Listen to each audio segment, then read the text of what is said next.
So I see a lot of faces that I'm Scott Shackleton. I see a lot of faces that I don't know, and some of you are new. Some of you are mostly in person, and I tend to be mostly online these days. But it's good to see everyone.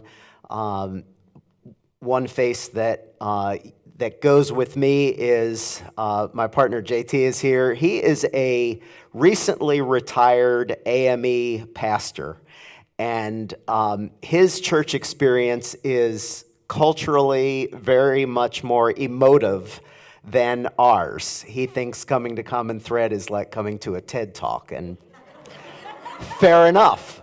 So for this morning, if you feel the urge to let an amen or a tell the truth or something like that loose, go for it. It won't bother any of us at all. So we're going to be talking about community this morning, and whoops, I went backwards. There we go. And that's a word that gets thrown around in a lot of different ways. You might see an ad for a home builder that talks about an exclusive community. Obviously, that's not really what we're talking about at Common Thread. You come here and we have this word, we talk about communal practices, and we talk about working the circle. And just what does that really mean? How is that different from some of the other uses of the word community? That's what we're going to talk about this morning. So I remember, I've been around here long enough that I remember when we were at a point in church life where many of us had been deconstructing, and as a church we had deconstructed faith for quite a while. And we were sort of at a point where we were thinking, okay, what now? And we realized, Doug realized and brought this up, we're talking about Fowler's stages of faith, like he mentioned several weeks ago, that it would be really helpful to have some specific practices that would guide us without some of the toxic parts of spiritual practices that we had before. And the now famous circle is really the result of that. In the circle, all the parts are interconnected. It's a circle, it's not a stair step, it's not a linear progression. You don't do communal practices and then graduate from that and do contemplative. We keep doing all the practices all the time. Maybe at different points in our lives, we might focus more on one than another, or different times in our church life, we might focus more on one than the other. But we keep all of them going in some sort of flow that continues really for the rest of our lives. We never perfect this. I see you ones. We never perfect this. Another really important point to remember about the circle is that the practice is not the thing.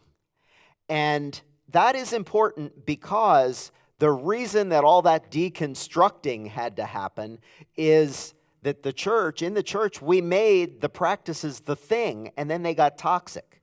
So we don't want that to happen. We want to realize that some of these practices are great, but they're stepping stones on the journey. So for example, one of the practices in the communal quadrant is life story groups. Life story groups are wonderful. I love life story groups. And life story groups help us to learn how to be authentic and share our own story in a trusting environment where we can then form relationships and grow out of that. But becoming a real communal person and a real community involves way more than that. That's just one practice. That's not the thing. It's something to help us get to the thing. And it's really important that we keep that in mind when we're talking about each of these quadrants. So, of course, this morning we're going to focus on the communal quadrant. And There are a few reasons that it's really important to exercise our communal quadrant muscle, and I'd like to look at those. Once we do that, I'm going to tell you a story from my own life, and then we'll wrap up with some practical stuff, and we'll have our what are you thinking questions, both here in the room and then for those that are doing the live stream. So, some Bible. This will make JT happy. Some Bible. Yeah, wow, it's amazing, isn't it? So the phrase "love one another" shows up 19 times in the New Testament, and it's actually, if you take a step back and think about the New Testament, for those of you that are familiar with the Bible, and that's part of your past, much of the New Testament talks about one anothering, loving one another, being kind to one another. It talks about how to do community life. A lot of the New Testament is really a set of letters that were written to brand new things called churches that nobody had ever done before. So how do we be a community? How do we take this diverse group of people, wealthy people, poor people, people from different countries in Rome, or different parts of Rome that had come together, been conquered maybe. How do we put all that together into one community? And that's what a big chunk of the Bible is really about. So some of the verses talk about loving one another, being devoted to one another in love. That devotion carries with it some emphasis, some intention. We'll look at that a little bit later. My favorite one when I was preparing for this talk was the 2 Corinthians 13:11 one, where it said, "Finally, brothers and sisters, rejoice, strive for full restoration." I really liked that. That stuck out to me. I've done quite a bit of restoring old homes. And when I restore an old home, I always think about taking it from where it is a mess to where it was meant to be and making it beautiful. And so I like to think about that when we talk about community, taking it from where it is, just where we are right now, and making it the way it's meant to be, making it beautiful. Doing that, we might consider how we can spur one another on. We all need a helping hand from now and then. Sometimes that's somebody to come alongside and put their arm around us. Sometimes it's somebody to, give us a kick in the hindquarters to get us moving, whatever it takes. Beyond Bible, community, it just makes common sense, though, to me. We know as humans that we have this desire to move forward and grow. At least many of us do. And it sort of makes sense to us, even in our individualistic Western culture, that happens better in groups, even through our culture. I've spent some time in other cultures where that's not the case. We don't have that individualism so strong, and it's really, really obvious there. But even in ours, that's important. And so there has to be a reason for that. There might be some science behind it. So we've talked about Bible. Now we're going to do some science, all in the same lesson. Long time ago, 2011, David Brooks wrote the Social Animal book. How many of you have read that? Okay, it's a great book. It's still a great book. There's an updated version, and that talks a lot about how we're really motivated as people. We think it's rational, not so much. There's another book that was written 2 years later by Matthew Lieberman. He is a social neuroscientist at UCLA, probably not a slacker. And there's an article, if you don't want to read that whole book, there is an article called, let's see, where is it? Social, Why Our Brains Are Required to Connect, or Wired to Connect, sorry about that. And it's available on Greater Good if you search that. But that article talks about 3 neural networks that Matthew Lieberman and his research team identified in our brains. One of them is our ability to feel social pain and pleasure. It was pretty interesting because in that, they discovered that somebody that was going through social pain, some kind of emotionally driven social pain, could take Tylenol and it would get somewhat better. The same pathway that we feel physical pain with, in the brain we feel social pain with. They also identified a network that allows us to read other people's emotions and then predict their behavior. We can see how that's a useful human adaptation. And also our ability to absorb cultural beliefs and values that link us to a group. Well, it seems like maybe that part has gotten a little toxic in our culture. But I was thinking about that and thinking that maybe part of the undoing of that toxic part is also done best in community. I wonder how a more specific community, a closer community, can help us push back on the wider cultural norms that we might want to push back on. For example, consumerism. If as a community we spurred one another on towards love and good deeds that weren't centered on having the latest, greatest toy, but things that were more important, or helping us, like we'll talk about later with Braver Angels today, on bridging gaps across a normalized dualistic culture. How can we form a subculture, a community that can help us push back on that? So I was thinking that there really are different levels of community. When I was started, Doug asked me to do this talk a couple months ago, and so I've had quite a bit of time to think about it, and I started noticing the word and noticing that there are significantly different definitions of the word and understanding. So we talk about community in terms of geographic proximity, my neighbors, the people that live just around me, the triangle community we'll talk about. We talk about communities with common interests. I'm a member of the YMCA community, and I do yoga there. And I have friends that are parents at Conroad Elementary School, and they're part of the Conroad Elementary community.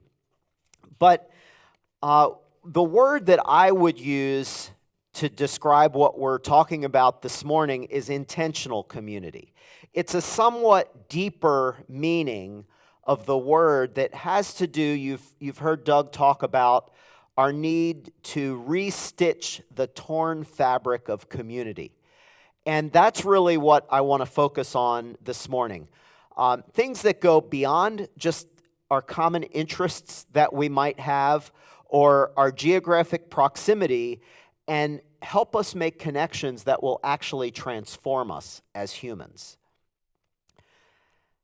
One time after a fairly early conversation in my relationship with Doug and my time here at Common Thread, I had relayed some of my church background and some of the hurts that I had experienced in church. And Doug said, "I'm surprised that you're even still here. Why do you still even want to be part of a church?" And many of you can possibly identify with that. And I'll tell you, it's community.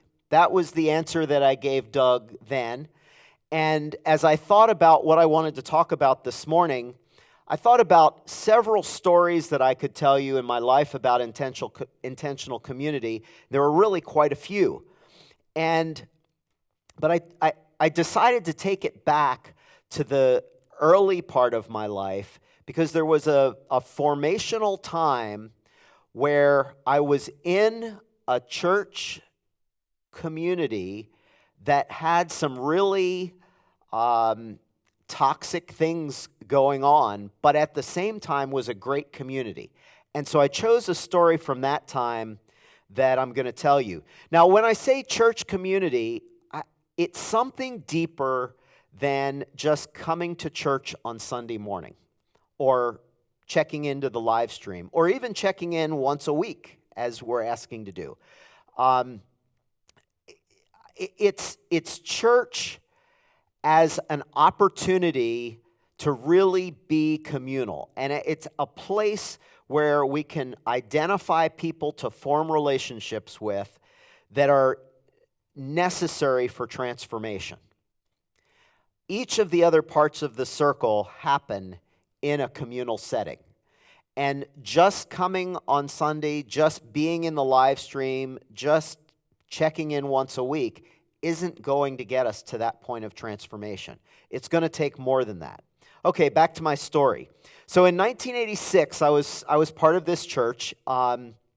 It was a church that had some formal things set up, like potlucks. We did a lot of potlucks.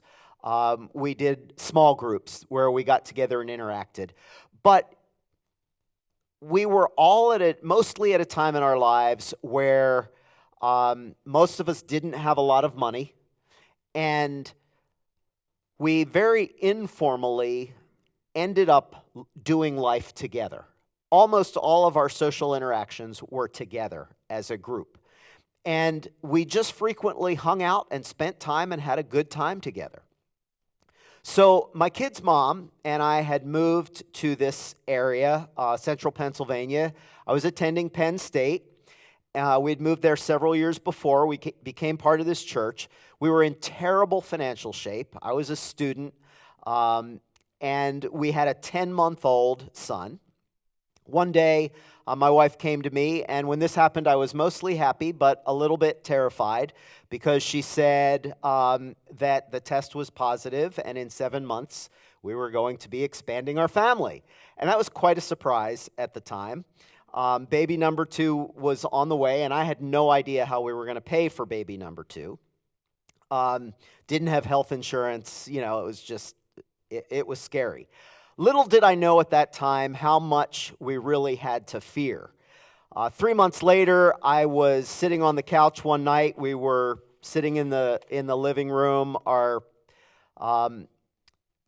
older son was in bed, and I noticed that my wife just would kind of squirm every few minutes. And I said, "Are you okay? Something looks, like you're uncomfortable." And she said, "It's just the baby growing." Well, I am an Enneagram 1, and I started being very observant and calculating, which we do.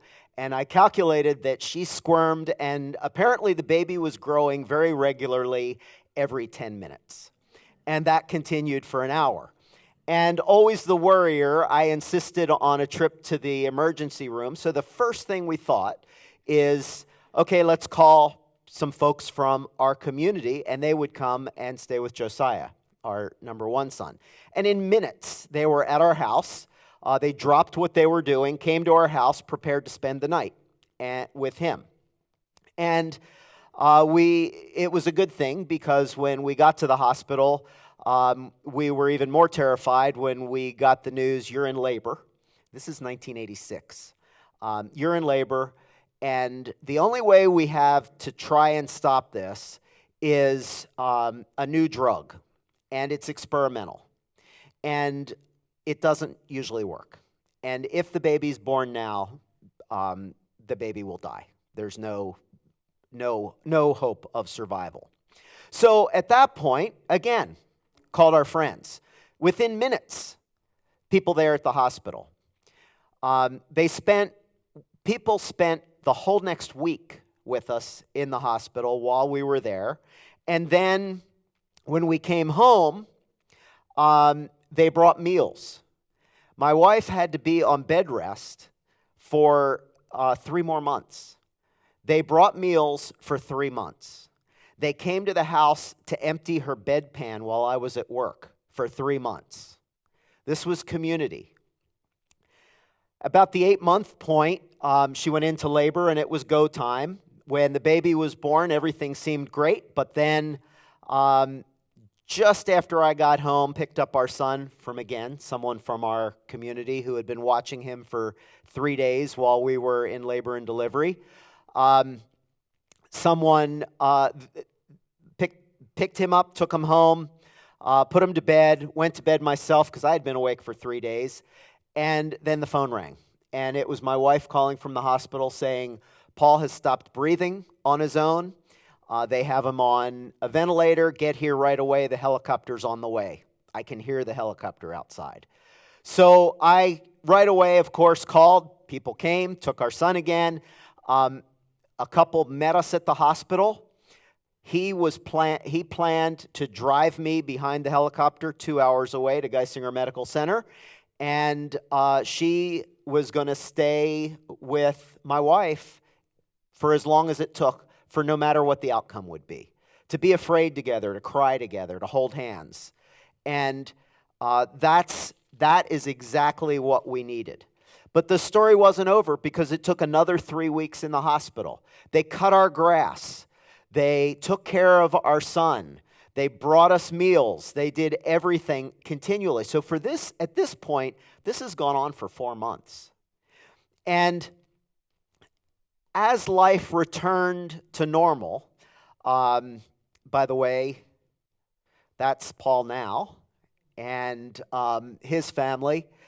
And as life returned to normal, as normal could be with a 17-month and a newborn in the house, I spent a lot of time reflecting on what had just happened. It really seems like that experience, as I sit here and think about it now, and as I was preparing this talk, I thought, suppose that happened at Common Thread. Suppose there was a young family that needed that level of care. It might seem like the care that our community gave us would be a burden. Now, it was a small community. It was probably very much the size of Common Thread. We were right at about the same size. We didn't have a church building. We were meeting in the Y. And there was a lot to do in a young church. These were students. Nobody had any money. A lot of people were not only broke, but busy all the time. And it could seem that experience could be viewed as a burden on the community. That's kind of what I thought about. Like, boy, we were really a pain. But that's not at all when I realize how it really was experienced. That's not at all what it was like. And when I still from time to time touch base with people from that time in my life, they'll say, "How's Paul doing?" Boy, that was just an amazing example of what community was like, and we still think about how wonderful that time was for us because everybody pulled together. It's kind of like the experience that you have in a really short, condensed time with your neighbors after a tornado or a hurricane, where everybody comes out. It was a crisis that brought us all together that permanently changed us. It changed us as a church, and it changed the individuals in that church such that we still keep in touch 36 years later. Have any of you read Braiding Sweetgrass? Okay, a few of you. It's just an awesome book. I highly recommend it, and I'm not I like to read. I'm more visual. I'm not a real audiobook guy, but this is the exception to that rule. The audiobook of this is great because the author narrates it herself. And it's just like you're sitting in your living room listening to her tell you these stories. And it's wonderful. But in this book, Robin Wall Kimmerer speaks a lot of wisdom. And that wisdom comes from her background as a botany professor and also from her Native American roots. And one of the themes that I really resonate with in her stories is the concept of reciprocity in community. And she pulls that reciprocity wisdom from not only human examples, but from the natural world that involves people that aren't humans, as she would say. And all through it's a theme through most of her stories where she talks about reciprocity and how foundational it is in nature. And how every human, every animal, every plant, even non-living things are each given a gift by the Creator, and those gifts tell us where our responsibilities are. That the gift and the responsibility are linked together permanently. You can't have one without the other.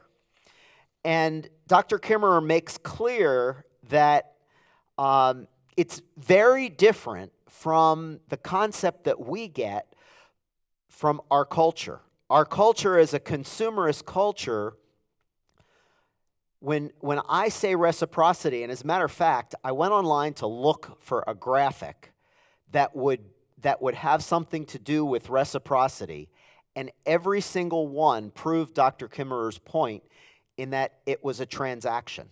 It was how to use the law of reciprocity to sell people stuff, how to make people feel obligated to you.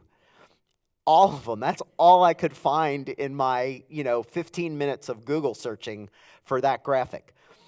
And this is very different. It's not a transaction that's created when we talk about true community.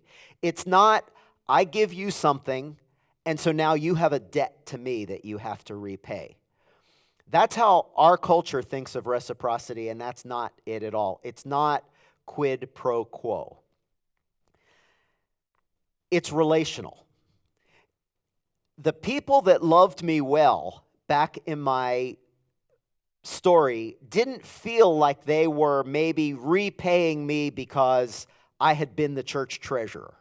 Some things don't change over time.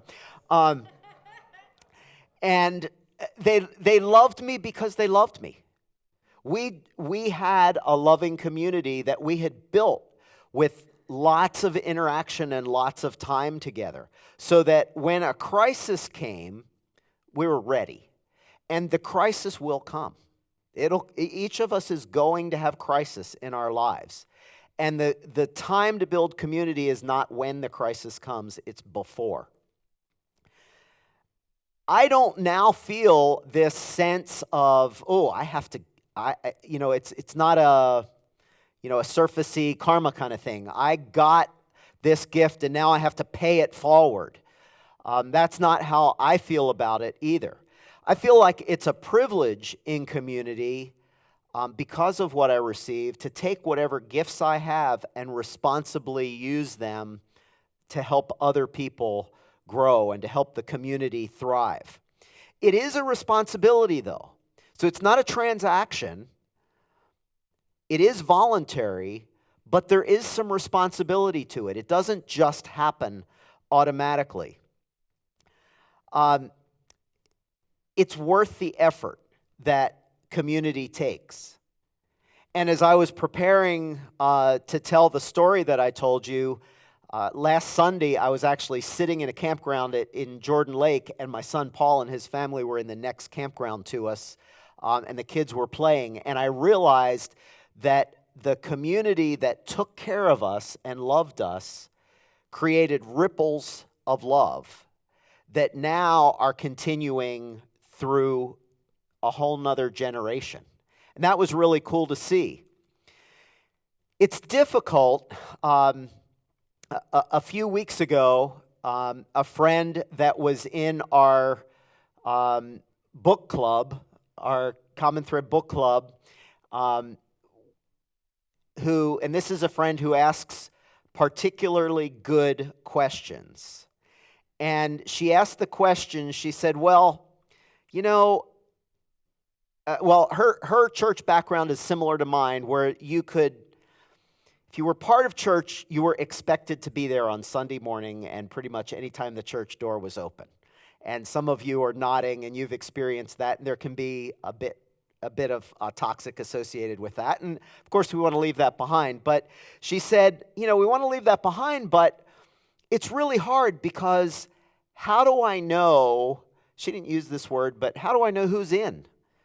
How do I know who is worth really working to form community with, because it takes some mutuality and some intention.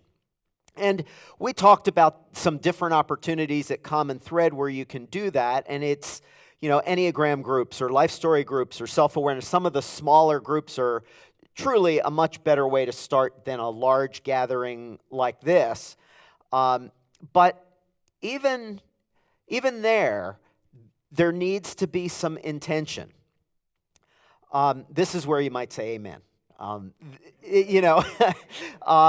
Carol and Kate could plan potlucks every day. And that would be great. It would be wonderful. It would be valuable. But it takes all of us saying, we're in. And we're at a time in our lives where we're just exhausted. Everybody's exhausted. So we have to decide. We can't do the toxic, you better be there, or shame. We can't do that. But we need to, at the same time, have a way to decide, when am I too tired and I need to take care of myself? Or when do I have to push through that and have some intention about community? And I struggled for quite a bit on how we do that. And there's probably lots of conclusions, and maybe we can talk about some of those and what are you thinking. But one of the ones that I came to is we have to make that decision not based on how I feel right now. So if I'm tired because I had a really busy day, I have a decision to make on, am I going to bail on book club or life story group? And maybe I should bail. Maybe I really need to go to sleep early and I really need to rest and I need to text and say I just can't make it. But maybe I need to push through the tired that night. And how do I tell? The one thing that I came up with was maybe we could think about that from a long-term perspective, or bring the long-term perspective in and not just think about how do I feel right now. Because right now, clearly I'm tired. But how am I going to feel in 5 years when the crisis comes and my life falls apart?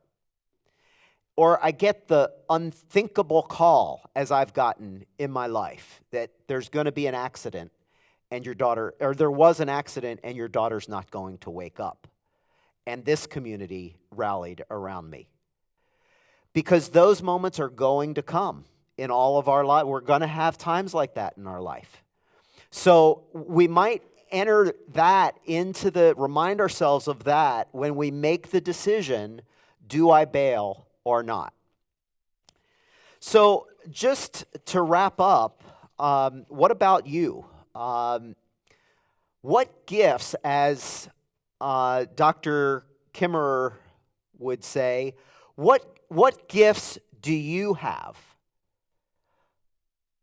That's your responsibility to the community.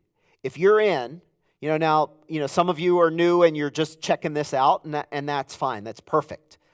But at some point, make a decision to be in at some community. If it's not this one, find one. It's really important for you. And be in. Take it seriously. Be committed to it. See what gifts you bring, and that's your responsibility to the community, and take that responsibility seriously. So in our what are you thinking questions that we're going to do in a minute, and I'll tell you what they are now, and then we'll close, and those of you who are live streaming will be able to log into the Zoom. What are you thinking? And those of us in the room, after a short break, will do what are you thinking here. But the questions that we're going to talk about is, first of all, an experience that showed you the value of intentional community. So an experience you had, you can be thinking about that, and what about that experience was meaningful. And then an insight of how you could be a curator of intentional community, and you can be helping restitch that torn fabric. So that's what we'll be doing, both online and here in the room. So right before we do that, it's time for our offering, and we don't do the offering like JT's church used to. We're a little different. We do it online, and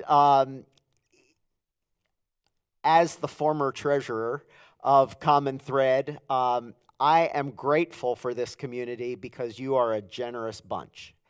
And it doesn't take pleading and begging and all kinds of antics to get you to give. And I think it's because you realize that what we have is really cool. We have something that is really worth investing in. And so I'm really, really grateful for that. We give online. You can go to the website and do that. You can sign up on the website to have automatic giving happen, which makes it really easy, or you can do one-time gifts as well. So Doug is going to dismiss us, and then we're going to do the, what are you thinking? Not yet. Have a listen. Oh, yeah. Sorry. This is a good one.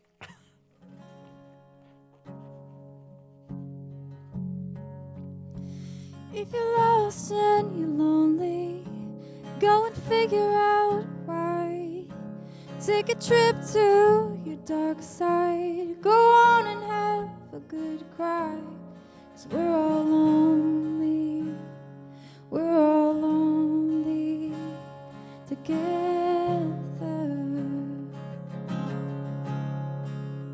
I wanna see your sadness. I wanna share your sin. I wanna bleed your blood, and I wanna be letting down. You just don't. We all just wanna be together.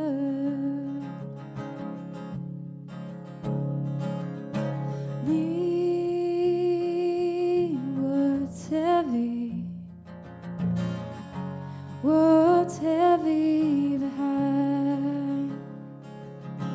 Leave what's heavy. What's heavy behind? If your face is down, take a look around. Do your fingers move? Do your lungs inflate? Are you tired? Are you weary of the hidden hate you've been holding? Yeah, did you lose that love? I have you never had? Are you feeling bad 'cause you did a bad thing? Yeah, leave what's heavy. Yeah, what's heavy behind? Leave what's heavy. What's heavy behind? Are you feeling fearful, brother? Are you feeling fearful, sister? The only way to lose that fearful feeling, replace it with love that's healing. Are you feeling fearful, brother? Are you feeling fearful, sister? Leave what's heavy. What's heavy behind? Leave what's heavy. What's heavy behind?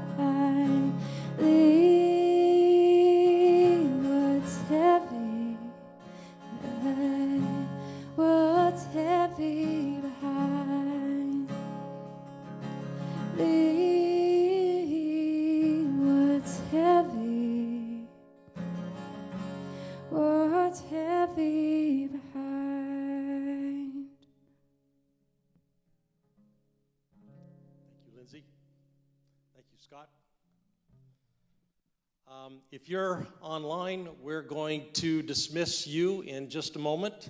Here in the room, we're going to do What Are You Thinking? But I really hope that you will do on the online version of What Are You Thinking. It is, just as Scott was talking about, a way that we put ourselves out there for the purpose of creating something that doesn't exist if we don't make it exist. And so if you want to do that, you just go to our website. On the front page, scroll down, you'll see the link right there. You've hung in there this long. We're going to tell you the password. It is 1417. 1417. And then I saw Sue's notes. She actually spelled it out, 1417, just to make sure you remember it. And so we're going to dismiss them now. So if you would, please put your hand on your heart. And I better do this.